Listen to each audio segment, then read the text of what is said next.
আসসালামাইকুম আমার ভাই ও কলিগরা, দেখেন আমরা আজকে ফেঞ্চুগঞ্জ আছি। ফেঞ্চুগঞ্জ অনেক সুন্দর একটা মসজিদ, অসাধারণ।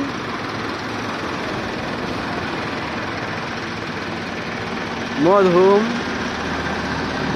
মাহমুদ উস সামাদ চৌধুরী এমপি তৈরি করেছেন এই মসজিদটা। আসিয়া খাতুন চৌধুরী ভবন,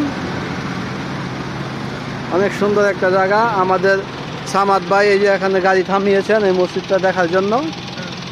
মসজিদটা খুব সুন্দর, দেখতে খুব সুন্দর দেখা যাইতেছে, সেজন্য আমরা খাড়ি হইলাম, দেখলাম। এখানে আরেকটা ভবন আছে পথে, আসিয়া খাতুন চৌধুরী ভবন। আমরা কিছু সময়ের জন্য এই জায়গায় দাঁড়াইলাম এবং মসজিদটা দেখলাম। খুব সুন্দর একটা মসজিদ। আপনারা ভাই কমেন্টস করে জানাবেন মসজিদটা কেমন লাগলো। আসসালামু আলাইকুম।